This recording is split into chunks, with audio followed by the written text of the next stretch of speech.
Eu fiquei tentando analisar essa troca de todos os ângulos possíveis, tentando achar uma versão dela que fizesse sentido para o Denver Nuggets, e simplesmente não deu para encontrar. Na quarta-feira à tarde, o Denver mandou Peyton Watson para o Cleveland Cavaliers. 23 anos, o melhor defensor de perímetro do elenco, um garoto que eles draftaram e desenvolveram do zero. E a peça central que volta para o Denver? Uma escolha de primeira rodada que só aparece em 2031. Faça essa conta comigo. Nikola Jokic completa 36 anos em fevereiro de 2031. O melhor jogador vivo do basquete está sentado ali, sem contrato depois da próxima temporada, esperando por uma decisão de 359 milhões de dólares. E a diretoria dele acabou de trocar o melhor companheiro jovem que ele tinha por um ativo que só chega depois que o auge dele já tiver passado. Essa é a mensagem que o Denver colocou por escrito, quer eles tenham percebido isso ou não. E quanto mais a gente cava essa história, mais absurda ela fica. Porque existe um time a milhares de quilômetros de distância de Denver que vem armando esse exato desfecho, silenciosamente desde 2022. E eu tenho as provas. Mas tem muito mais coisa nessa troca do Watson do que vocês imaginam. Tem um detalhe escondido na proposta final que o Denver fez para o Watson, que é mais insultante do que o valor exato que eles ofereceram. E o Denver não foi simplesmente roubado aqui. Eles receberam uma coisa hoje que pode virar essa história de cabeça para baixo. Mas isso só se eles tiverem coragem de usar. Então bora quebrar essa história inteira em pedaços.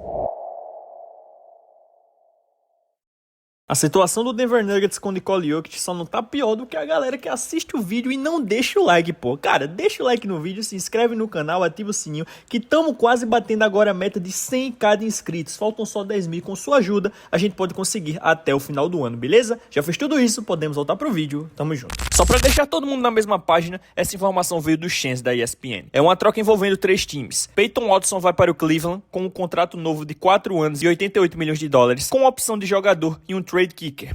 Uma cláusula que aumenta o salário caso ele seja negociado de novo. Max Strus sai do Cleveland para o Los Angeles Clippers. E o retorno completo do Denver, 2 escolhas de draft. Eles recebem a primeira rodada não protegida de 2031 do Cleveland e uma segunda rodada de 2032 que originalmente pertencia ao Sacramento. Ou seja, nenhum jogador voltou para o Denver. Eles só receberam papel. E guarda essa informação, porque o motivo deles só terem recebido escolhas de draft é, por si só, um escândalo à parte. A gente chega lá já já. Deixa eu contextualizar quem é o jogador que Denver acabou de trocar. Porque se vocês só conhecem Peyton Watson pela súmula do jogo, vocês vão perder o motivo disso feder tanto. O Denver escolheu Peyton Watson com a 30ª escolha do draft de 2022. Ele praticamente não jogou como calouro, e esse era o plano. Ele era um projeto, braços compridos, instinto cru, um garoto de 19 anos saindo da UCLA que precisava amadurecer. E para o mérito do Denver, eles realmente desenvolveram. No terceiro ano, ele virou peça de rotação de verdade. 68 jogos, 8,1 pontos por noite, em 47,7% de aproveitamento, pegando a marcação mais difícil do perímetro quase toda vez que entrava em quadra. Aí na temporada passada, tudo se encaixou.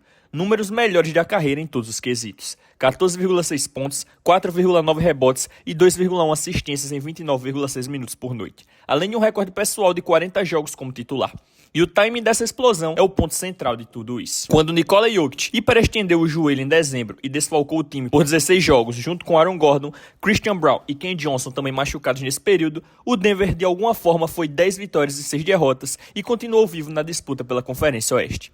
O Watson foi um dos caras que carregou o time nesse trecho. 23 anos, formado em casa, entrando agora no auge da carreira. Esse é o perfil de jogador que você segura para sempre. E foi exatamente esse jogador que eles transformaram em uma escolha de primeira rodada de 2031 e uma de segunda rodada de 2032. Se vocês quiserem a data real do início dessa separação, ela não tem nada a ver com quarta. É preciso voltar até outubro do ano passado, poucas horas antes do prazo final para extensões de contrato da liga. O Denver deu a Christian Braun, escolhido 9 posições antes de Watson naquele mesmo draft de 2022, uma extensão de 5 anos e 125 milhões de dólares, enquanto Watson não recebeu nada e entrou no ano final do contrato como o sobrando da história. Mesma turma, mesmo caminho de desenvolvimento.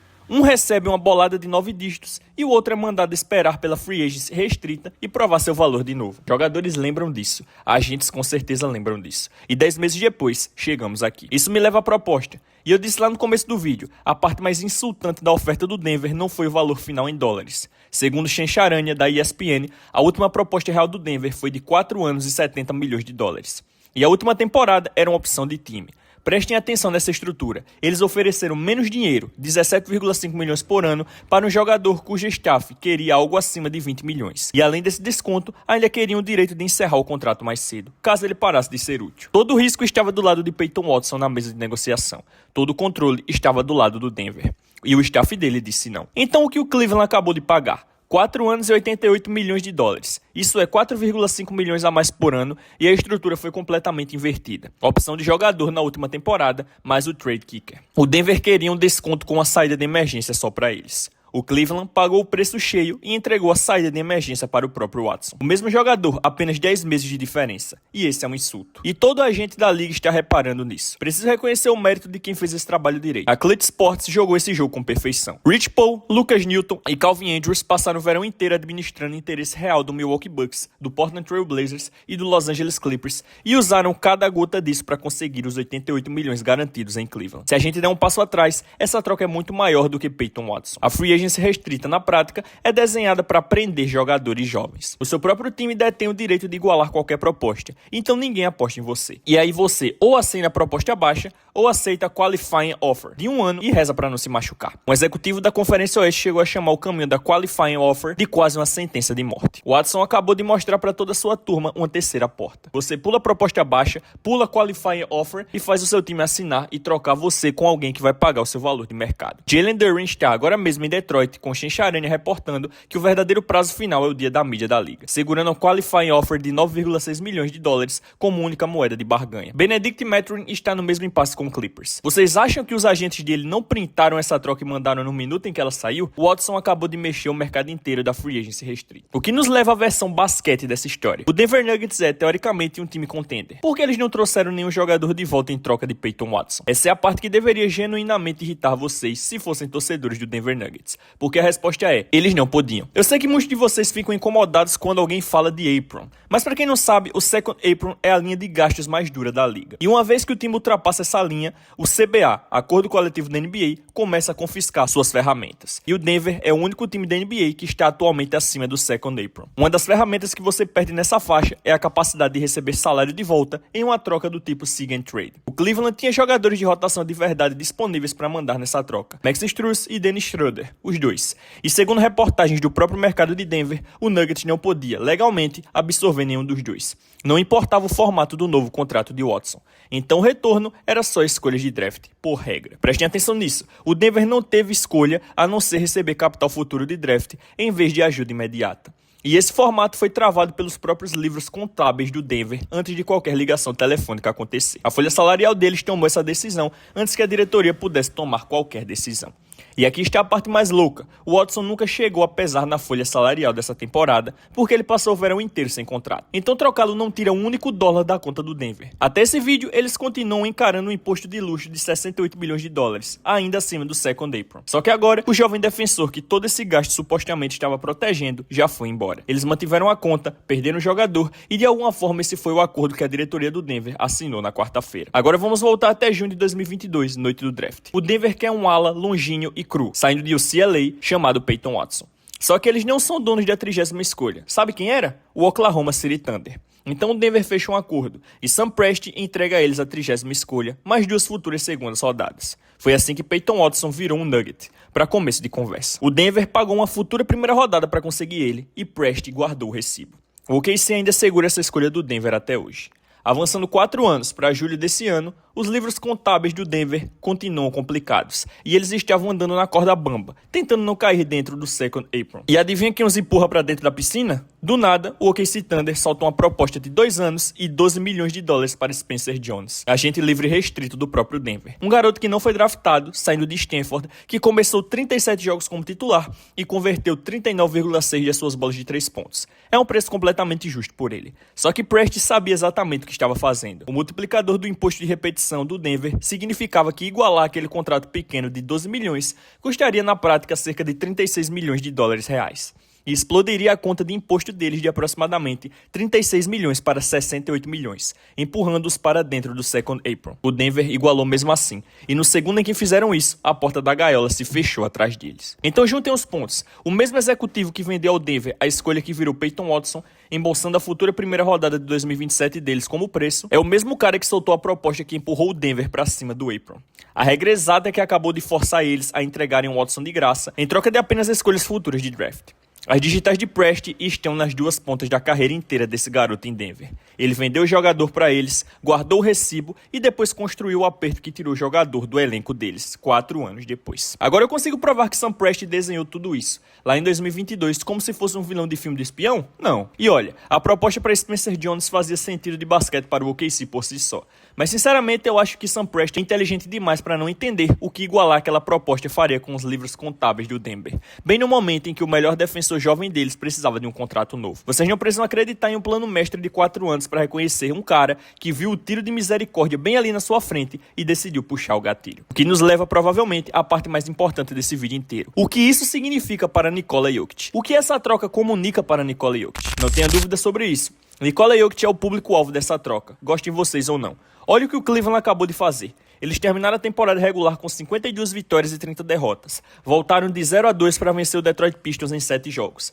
E depois foram varridos pelo New York Knicks na final de conferência. A resposta deles a essa humilhação foi ficar ainda mais agressivos. Eles já tinham trocado Darius Garland por James Harden em fevereiro. Esse mês, eles jogaram o salário de Dennis Schroeder para o Charlotte. E o site The Athletic reportou que o movimento foi especificamente para abrir espaço e correr atrás de Watson. E aí eles mandaram o Struz embora e pagaram ao Watson os 88 milhões que o Denver não quis pagar. E, por que contratar um jogador via Sig and Trade te trava automaticamente na Free Apron? O Cleveland se colocou nessa armadilha de propósito só para conseguir esse jogador. Eles fizeram tudo isso com James Harden ainda sem contrato. Sentado ali, um cara que recusou uma opção de 42,3 milhões de dólares em junho e passou o verão inteiro esperando pelo próprio novo contrato. É o tanto que um time varrido nos playoffs quis esse jogador específico. Agora olhem para Denver. 3 anos longe de um título. O melhor jogador do planeta sem contrato depois da próxima temporada, com reportagens de jornalistas sérvios dizendo que ele quer passar o resto da carreira em Denver.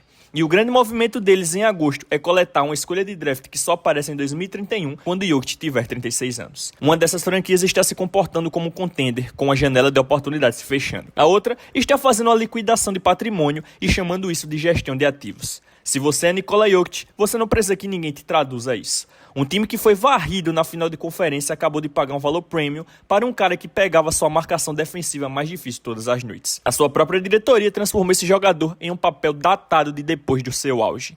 E aquela decisão de 359 milhões de dólares continua em aberto, esperando para descobrir qual versão dessa franquia vai aparecer entre agora e julho do ano que vem. O que nos leva à parte final dessa história. E honestamente, é a única peça de esperança que vocês têm se forem torcedores do Denver Nuggets. Durante o verão inteiro, o Denver não teve nada para negociar.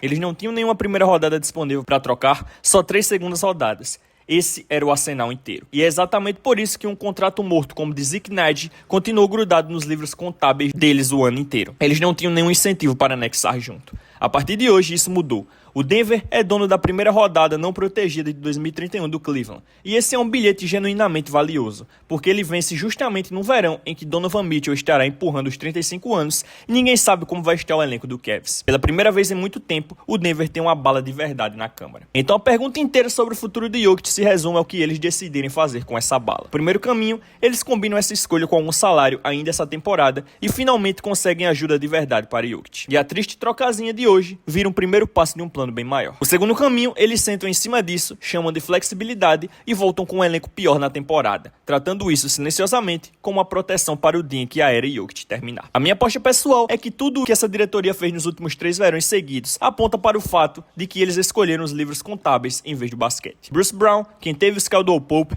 a troca de Michael Porter Jr., a proposta de 70 milhões com opção de time grudada nela para Peyton Watson. Um padrão desse tamanho é personalidade. E eu não acho que uma tarde de agosto mudou isso. O que significa que o verdadeiro prazo final do Denver chega em julho do ano que vem. Quando o Nikola Jokic, de 32 anos, vai olhar para esse elenco, olhar para aqueles 359 milhões de dólares e decidir exatamente quanta lealdade essa franquia ainda merece. O contrato de Peyton Watson foi só o esquenta. Então me diga aí embaixo nos comentários, o Denver acabou de coletar ativos mais jovens ou eles só estão nos dando mais desculpas? Quero saber a opinião de vocês. Não se esquece de se inscrever no canal, deixar o like no vídeo e ativar o sininho. Até a próxima, tamo junto.